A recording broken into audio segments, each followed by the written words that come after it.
Hey everyone, I'm Ali. Welcome to the first video in my Ultimate British Pronunciation course. Remember to get the ebook if you haven't already at puppateachme.com.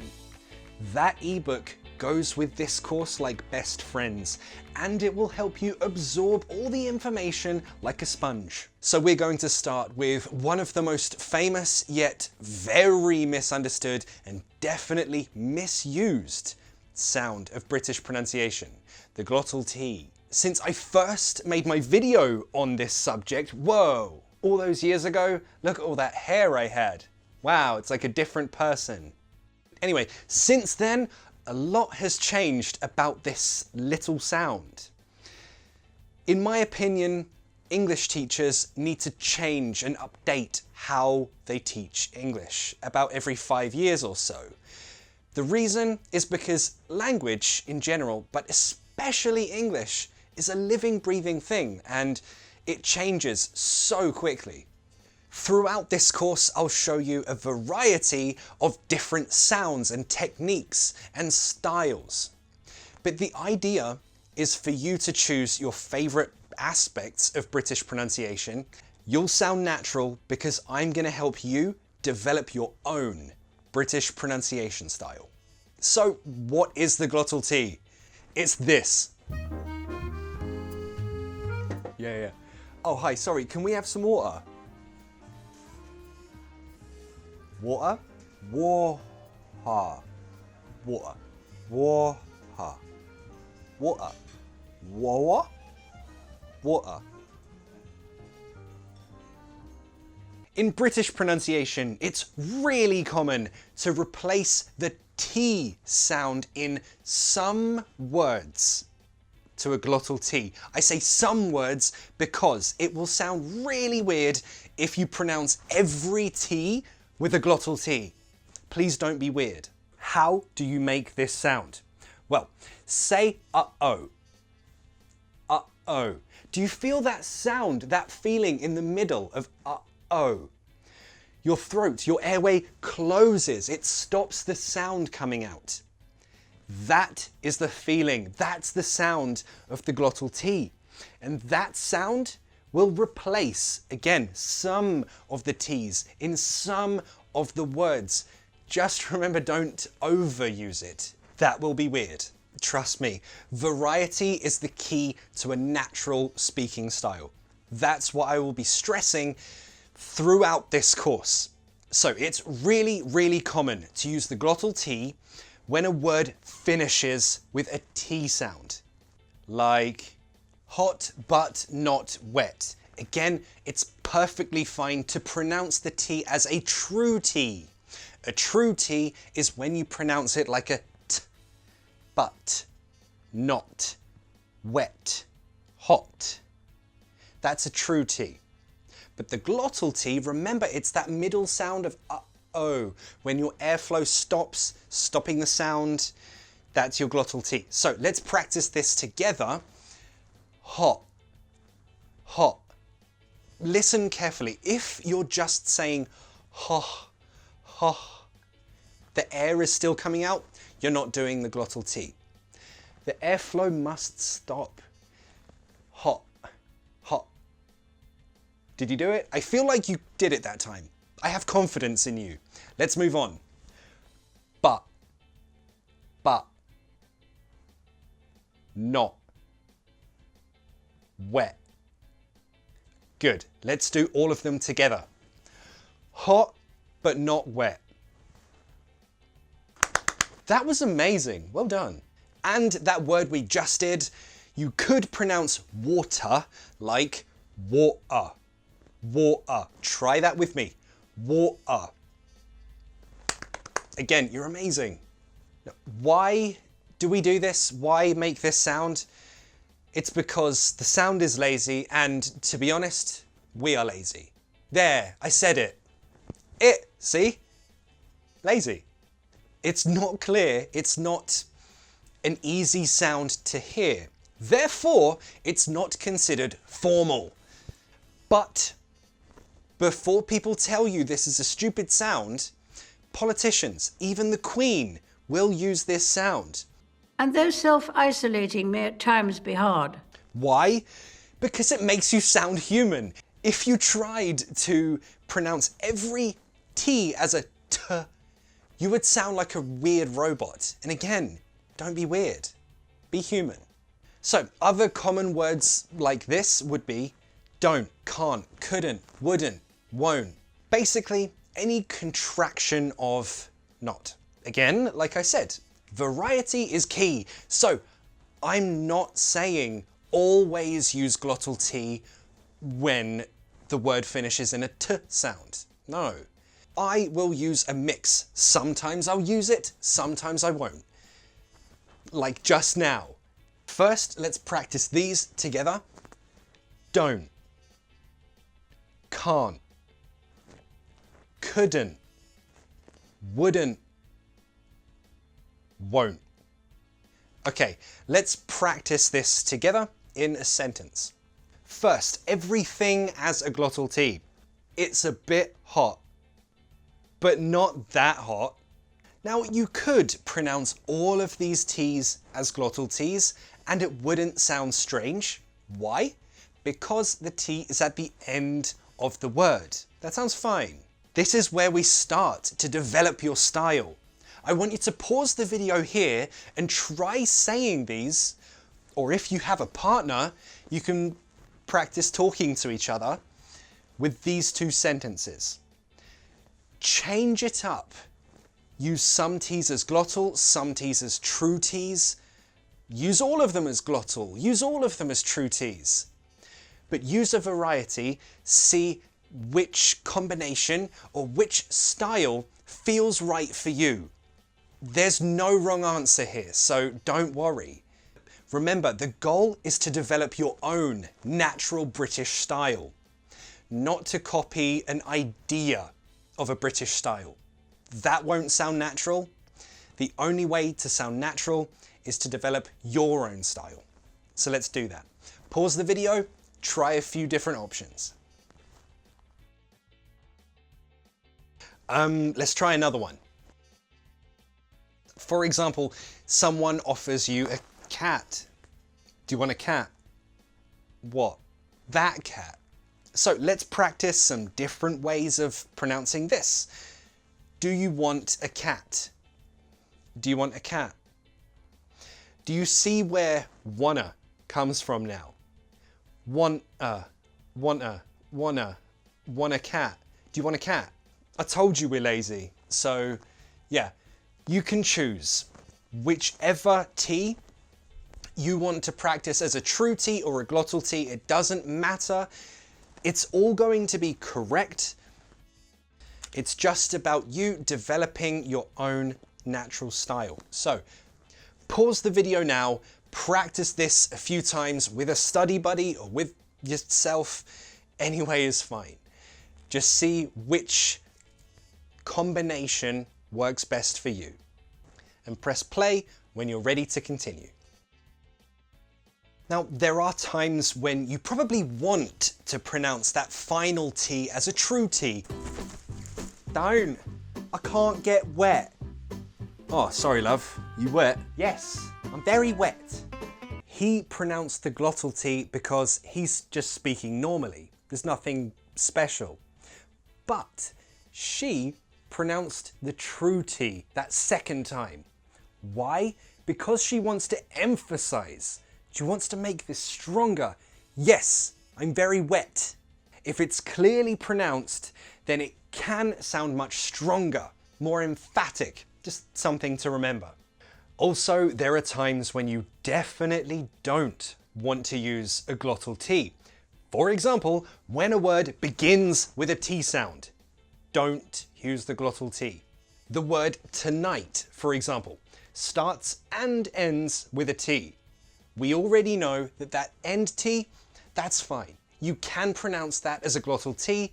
You can pronounce that as a true T. Either way will sound natural. That's your choice. But that first T, definitely not. So, options. Tonight, that's okay. Tonight, that's okay. But a night, new. Don't glottalize that T. But there is an exception to this. In Cockney and similar styles, you might hear this. I'm going to the pub. You'll definitely hear some British people say that. Not always. It's not for everyone. It might not be for you, and that's okay. So, likewise, if you said, "You're going to the pub? I want to come too." Exactly the same thing. So, going to, want to, you already know that these get contracted to gonna and wanna. So, really common to also glottalize those T's. But that one, true T. The others, you have the option. Again, try both ways, see which one you prefer. First, let's try both as true T's. I'm going to the pub. I want to come too. Now let's try both as glottal T's. Again, it's just as correct, just a different style. I'm going to the pub. I want to come too. Well done, you're amazing. Another time when you definitely don't want to use the glottal T is when the consonant sound just before the T is an unvoiced consonant sound. Wait, what's an unvoiced consonant sound?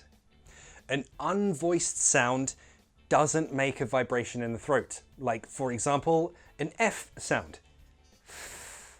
No vibration here. But a voiced sound, like a V, that does produce a vibration in the throat. V.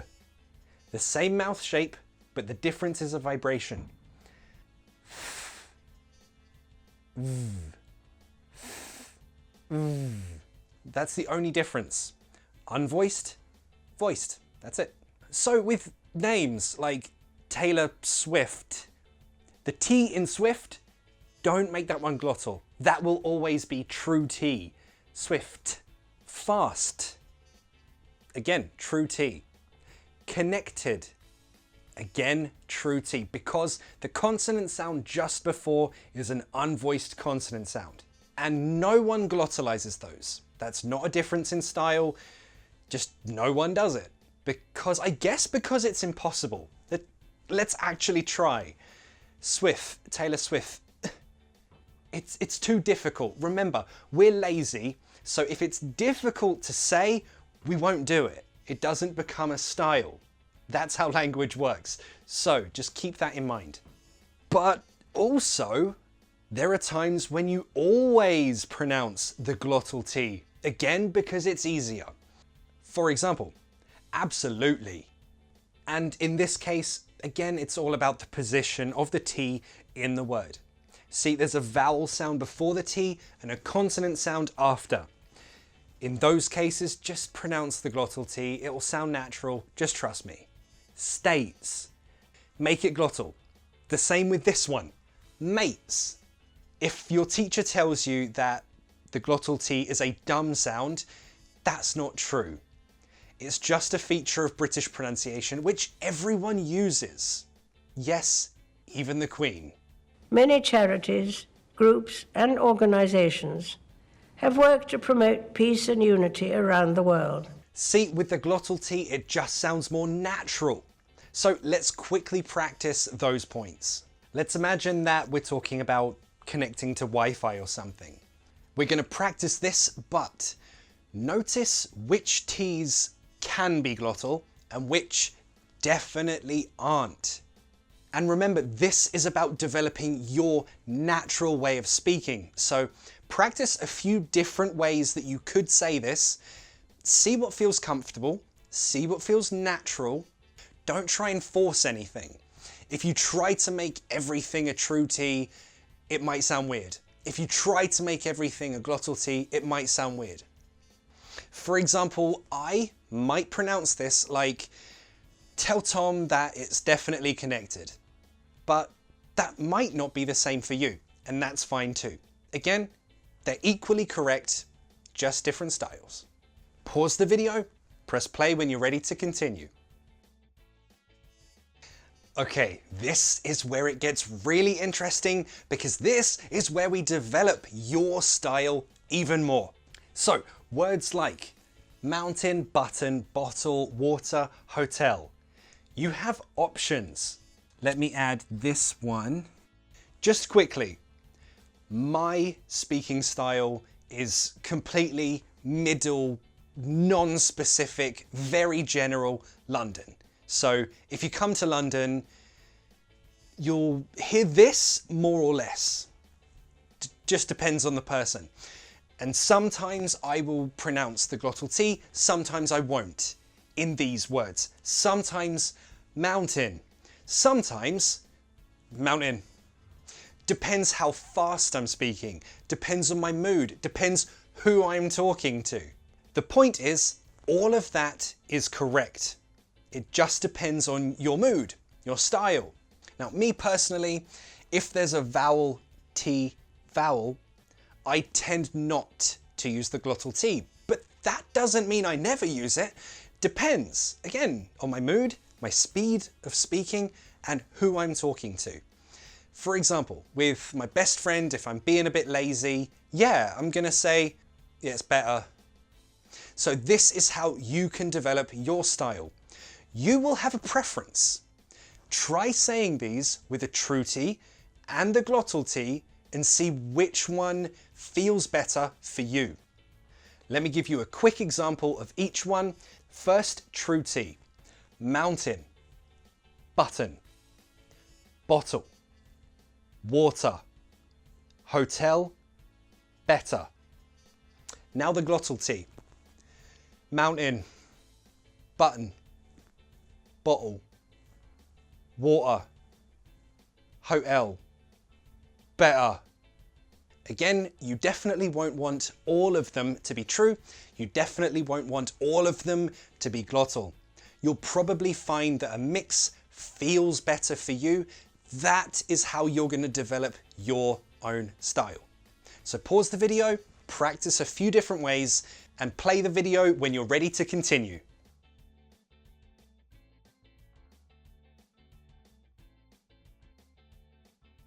Okay, we've talked about the glottal T, we've talked about the true T, but there are two other types of tea and they don't need milk.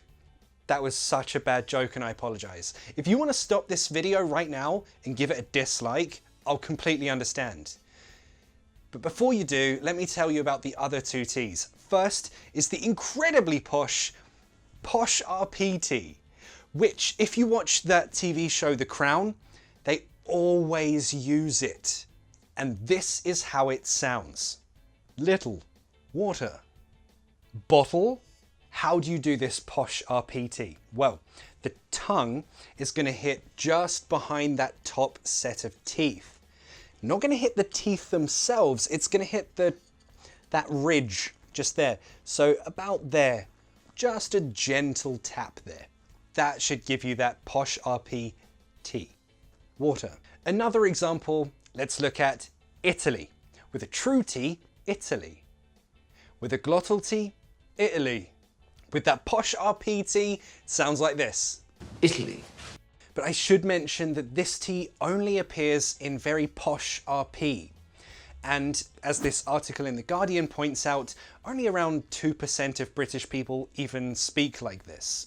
So if your goal is to sound natural with British pronunciation, I can't as a good teacher recommend that you learn Posh RP. And the final T sound actually comes from American pronunciation. I used to hate it when British actors would start changing the sound of their T's to an American D sound. An example. James Corden? Nah. Emma Watson, much better. Better. How would Hermione say the word better? Let's have a look. Hermione? Never better. Interesting. She uses the true T, better. But how does Emma Watson in an interview say the word better? It just makes my day better. See, she changes the T for a D sound. So instead of better, it becomes better. And I used to think, ugh, I hate when British actors move to Hollywood and start changing their T for a D sound in words like better, pronouncing it better. but this is what I spoke about before. Language evolves. It changes every few years. And in recent years, I started noticing British YouTubers. They started pronouncing the American duh, where a t sound used to be. And then my friends started doing it. And then I noticed I started doing it. And then even my mum. Yeah, it's definitely become more prominent now. So for years, I have taught that British English would pronounce it better or better. And American English would say better. But I'm officially declaring it now. It's no longer un-British to change that T to a D sound. Got it? You better get it. See, I probably wouldn't say, got it? Well, you better get it. For me, the D sound feels more natural now. Language changes. And again, just see what works for you. Maybe you prefer this. Doesn't matter. So to conclude this lesson, a few points about the T sound. God, this is a long lesson. If you want to develop a more posh RP speaking style, you'll want to use fewer glottal Ts, and they favour a more posh RPT, like that one I showed you that always appears in the crown. But like I said, if you want to focus on sounding natural, realistic and modernly British, then I recommend that you mix it up. Mix it up. Mix it up. Try various styles, see what works best for you. So to finish this unit of the course, I want you to look at these 3 sentences here. Think of different ways that you could pronounce the T sounds in all 3 sentences. You have a lot of options. Pause this video, try saying them a few different ways, and make notes about what you prefer, what feels natural for you. Just as a reference, I would pronounce it like this. The first one, it's hotter than a wet August night in Toronto. But again, that's how I'm saying it now. That might change depending who I'm with. The speed of speech in which I'm talking. Lots of things, my mood. The second one, let's have a look. It's an absolutely great photo of a turtle. And the third one, a better water bottle for the environment. Again, you have lots of options for these 3 sentences. My job on this course is to help you develop your natural speaking style. So pause this video, practice a few different ways of saying those T's, and then press play when you're ready to say goodbye to me. To better follow the videos in this course, download my free ebook available at puppateachme.com. It's free, same as these videos, all free. And that's it. Thanks for watching the first unit of this course. And I'll see you in Unit 2 next Saturday. See you then.